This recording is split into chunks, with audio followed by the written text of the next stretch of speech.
Welcome viewers to yet another episode of SLG Hello Doctor. We strongly recommend that you take our fortnightly capsule of information for prolonged good health.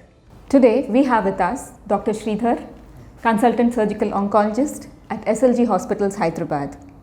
Thank you, doctor, for joining us and welcome. It's my pleasure. In this episode, we'll talk about cancer, a disease that overtakes not only the life of the patient but of the family and friends too. In today's conversation, we'll try to bust some myths and misapprehensions about breast cancer in particular. So doctor, to begin with, can you give us an overview of what cancer is? So cancer can be simply defined as an uncontrolled growth of abnormal cells. So normally cells are responsible for the growth of various organs in the body, like say liver and lung and the skin, the bones. But when these are already always kept under check, there are multiple mechanisms in the body for keeping these in control. When these systems go haywire, then essentially it leads to an uncontrolled proliferation, and that is called as cancer. Thank you, doctor, for putting it so simply and in a nutshell. Even a lay person like me could understand what cancer is and how it starts in the body. Now, can you tell us what are the common types of cancer? So essentially cancer can be of three different types. So those which arise from the epithelial surfaces, these are constituted and are called as carcinomas. There are also those types of tumors which arise from the mesenchymal cells. That is those which form part of the muscles and the bones. These are called as sarcomas. And the third type of cancer or tumor is those which arise from the blood elements like lymphomas and leukemias. So to put it in a nutshell, these are the three types of cancers which we know: sarcomas, carcinomas, as well as blood cancers like leukemias and lymphomas. Doctor, given that we live in India, which is a tropical country, given our lifestyle, our gene pool, are there any cancers that are very specific to our country? So definitely there is a differentiation between the two types of cancers amongst males and females. So in India, the common cancers which are seen in males are essentially oral malignancies, because we have an extremely high prevalence of use of gutka and tobacco and kyanine. This is followed by other common cancers like lung cancers as well as stomach cancers. Among women, the common cancers are breast cancer, cervical cancer, as well as ovarian cancer. And cervical cancer especially is common amongst Indians women, because they have poor hygienic practices, and a lot of males also engage in multiple sexual contacts, and that is responsible for the high incidence of cervical cancer, especially in underdeveloped countries like India. Regarding breast cancer, it is thought to be essentially a cancer of urban areas, and especially in India, in the major urban centers like Bombay, Bangalore and Delhi, including Hyderabad, it is now the #1 cancer among women. Doctor, all said and done, cancer is still a highly dreaded disease across the world, across age groups, across strata. What are the common causes of cancer? So essentially any cancer can be caused by two main causes. So one is called as modifiable risk factors, and the other is called as non-modifiable risk factors. So the modifiable risk factors are essentially behavioral in nature, like diet, obesity, alcoholism, smoking, exposure to physical factors, chemicals. These are the essentially modifiable risk factors. And then there is a proportion of cancer which is caused by non-modifiable factors, that is essentially genetic. That is, your genes itself are defective, or it is passed on from generation to generation. These, as of now, are not modifiable. These are essentially passed on to you from your parents. But a vast majority of cancers, almost 80 to 85%, are caused by the behavioral or the modifiable risk factors. It's only a small proportion, less than 10%, which is actually caused by non-modifiable risk factors. Doctor, nowadays when we go for an annual health check, we see that mammography is being offered as part of the annual check plan itself. So what is your take on that? Is it advisable that we do mammography year on year? Abroad especially, they're saying that it is not really necessary to do it. So what is your advice on what should be the frequency of mammography? So mammography is what is called as a screening test. A screening test is essentially a test which is done in a normal individual and a healthy individual to detect cancer before it becomes manifest in the form of symptoms like a lump. So just as we have an X-ray for a bone, or we have an ultrasound for an organ, the same thing is a mammogram. A mammogram is nothing but an X-ray of the breast, a special type of X-ray of the breast. So previously, especially in the 80s and 90s, there was a lot of push, especially in Western societies, for the use of mammography, especially for the screening purposes. But what they found out was that mammography just detected early tumors which were never going to be manifest during the lifetime of the patient. So right now the recommendation for mammography is it should not be done definitely before the age of 40 years.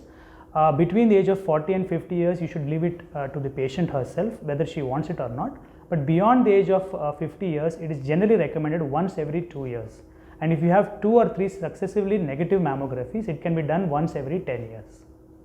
Doctor, so somebody very close to me has had a lump in her breast for a very long time now, and she has been going for mammograms regularly, and it has been reported as being benign.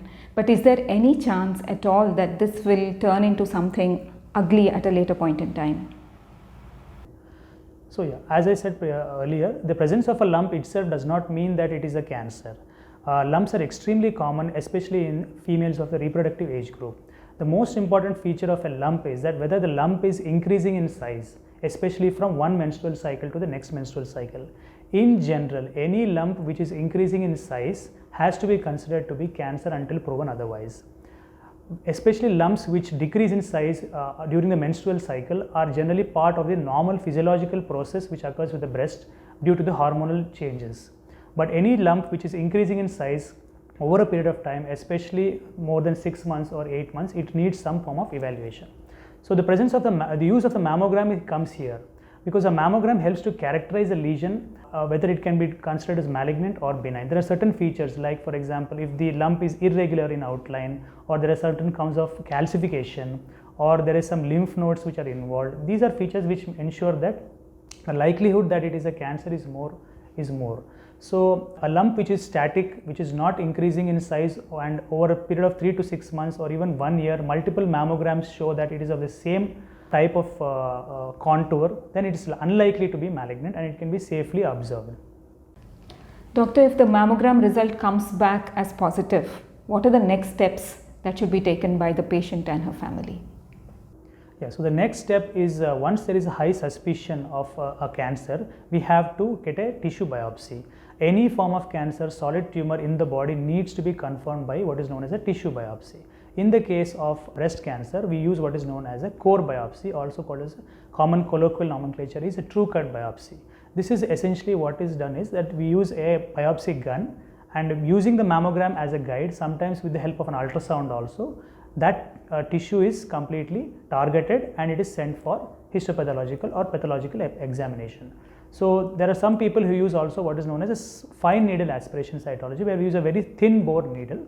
This is not recommended because we cannot type the type of tumor, and also additional tests like whether it is hormone receptor positive or hormone receptor negative cannot be found out with a fine needle aspiration cytology. So if the tumor is large and it can be palpable and it can be targeted with the help of a mammogram or an ultrasound, the gold standard nowadays is to go for a core biopsy, which is with image guidance. That gets a definitive proof of cancer. It's time for a short break now in SLG Hello Doctor. Presenting SLG Hospitals, the next level medical destination. Envisioned by Sri Dandu Shivaramaraju and family. Powered by cutting-edge technology and compassionate care, this 999-bed tertiary care facility adopts the latest medical practices followed worldwide. Built as per JCI guidelines and NABH quality standards, SLG Hospitals offers a wide range of solutions for all simple to complex conditions in all specialties of medicine. SLG has been able to attract the best of medical talent due to its vision, sheer scale and scope. With matchless experience and expertise, they are SLG Hospital's biggest strength.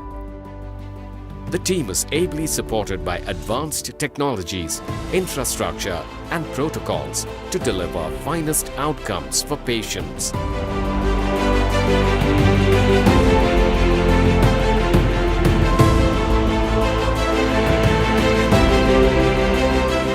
SLG Hospitals, the next level of care.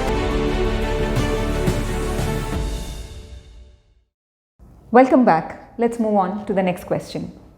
Doctor, God forbid that the diagnosis and the reports come back positive. What next then, emotionally and physically, for both the patient and her family? What does it mean? What does it take? What does it entail? So I know diagnosis of cancer is always an emotionally labile time for patients, but you have to understand that most of the patients who present to us present in a first or second stage, that is eminently curable stage of breast cancer. And the advances in cancer treatment are such that even if it is in a third stage or fourth stage also, a large proportion, close to almost 20 to 30% of patients can actually be cured of cancer. So breast cancer nowadays is being thought of as almost like a chronic disease, like hypertension or diabetes, where in which multiple modalities of treatment can give the patient a good quality of life and increase the overall life expectancy also. Once the biopsy comes that it is positive for cancer, the next step is to stage the disease. And lay people also nowadays know that the most common investigation which is done is the PET scan. So in an early stage, a PET scan is generally not recommended, but it can be done if the patient is extremely apprehensive. But otherwise, a simple investigations like an ultrasound of the abdomen, a chest X-ray, and a simple liver examination is more than sufficient to stage the disease. As an urban woman, doctor, that statistics really has scared me and put me on alert. Can you tell people like me who have a very tight schedule, who are busy through the day, what kind of symptoms should we be looking out for? Yeah, so the incidence of breast cancer, as I said, is increasing, especially among the urban areas. The most common symptom among women is the presence of a lump. So you can ask what is the definition of a lump? A lump is essentially any part of the breast which stands out from the rest of the breast. So this can be noticed routinely when a woman is taking bath, when she's just dressing. So it feels like something which is abnormal in her own breast. So normally you can say, doctor, I don't normally check my breast. So for that I always say that you should always go for what is known as self breast examination. So this is recommended by the World Health Organization, and it is one of the screening procedures which has shown some benefit in early detection of breast cancer. So how do we do a self breast examination? Essentially it can be done in two positions. One, the person can be sitting or the patient can be lying down, and they should use the palm, that is the flat of the palm, because this is the most sensitive part of the hand, and we should always palpate the breast in a systematic manner using all four quadrants, and any abnormality which is felt should be noted and it should be brought to the attention of the physician. Doctor, coming back to what you said earlier, that urban women are more at risk of breast cancer. Why is this so, and who's more at risk? So essentially urban women and are especially people who are living in the urban communities are noticing that breast cancer is increasing among them. The reason is that breast cancer is essentially a disease of hormonal imbalances. So unopposed estrogen action is the one which causes breast cancer. So when does unopposed estrogen action? This occurs when during the menstrual cycle of a woman. So whenever a patient or a woman gets pregnant and undergoes pregnancy, then what happens is what is called as anovulatory cycles. That is, during the duration of the pregnancy, the woman does not get any form of ovulation, and there is no unopposed estrogen action. Because of this, during the women who have got multiple children, multiple pregnancies, those who are breastfeeding, those who are lactating for long periods of time, they have got a slightly higher protective benefit from breast cancer. The second thing is lifestyle changes. Like previously in rural areas, women used to not have high fatty food. There used to not be much of obesity. They used to go about their daily activities. They used to be fit. But in urban areas nowadays, there is a high use of saturated fats, oily foods, and a decrease in the green leafy vegetable content. These are all causes for increasing in obesity, and obesity is a definite high risk factor for breast cancer. The third is use of alcohol and cigarette smoking. Cigarette smoking is also implicated in the pathogenesis as well as the causation of breast cancer. So to summarize, women who are actually getting married because of their occupation, they're delaying marriage. Due to the delay in the marriage, they're having childbearing at a later stage, and because of this, the unopposed estrogen action of multiple menstrual cycles is the one which is causing breast cancer. So the rural women are generally having less propensity for breast cancer simply because they get married early, they have children early, and they breastfeed them for longer periods of time. Doctor, you had mentioned earlier on that 15% of all breast cancers are because of hereditary or genetic factors. Can you elaborate a little more on that? Yeah, so as I said, most of cancers and in general and breast cancer specifically are called as known as sporadic cancers. That is, they don't have an actual genetic cause.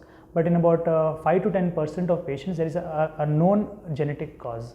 So there are certain syndromes like breast and ovarian cancer syndrome, wherein which there is a common mutation called as BRCA mutation or BRCA mutation. So you're all aware of Angelina Jolie, who is a film star. So especially these Jewish populations or Ashkenazi Jews, these people have got these BRCA mutations which run through their families, and they have breast cancers as well as ovarian cancers at an extremely young age. So in the case of Angelina Jolie, her mother as well as her sister both were diagnosed with ovarian cancer at a very early age, and therefore to prevent that there is an option, that is go for prophylactic surgery. What is prophylactic meaning? Since the organ is at risk for getting cancer, you remove the at risk organ before it can manifest with disease. So in her case, she underwent a bilateral breast removal and a reconstruction, and also underwent a bilateral ovarian removal. This is one of the cancer preventative strategies which can be used in patients who have got high risk for breast cancer. Thank you, doctor, for giving us such a clear and elaborate picture of what is breast cancer and what to expect for both the patient and the family. Do you have any parting advice for our viewers? Yeah, so my parting advice to all women, especially who are young and who are having a lot of inhibitions regarding this breast cancer. First thing, don't be afraid. Always go for a self breast examination. You have material which is available on the internet and also on the WHO website. Go for always a self breast examination. If you have any doubts, always go to your local clinician in the form of either a surgical oncologist or even your general gynecologist, and try to make any lifestyle modifications like decreasing in alcohol, which is or cigarette smoking, which are generally have got anti-cancer properties, which are prevent multiple forms of cancer, not only breast cancer. And lastly, never be hesitant because all stages of breast cancer in this day and age have got some form of curative option, and even patients who present late also are nowadays surviving with the current armamentarium. Thank you. In our next episode, we'll be talking with Dr. Vivek Babu, consultant cardiothoracic surgeon at SLG Hospitals, Hyderabad. He'll be talking to us about heart-related surgeries, what to expect and what to do. On behalf of Team SLG Hello Doctor and SLG Hospitals, Hyderabad, we wish you and your family a very happy and healthy new year. Until then, stay safe, stay healthy, be responsible. Namaste.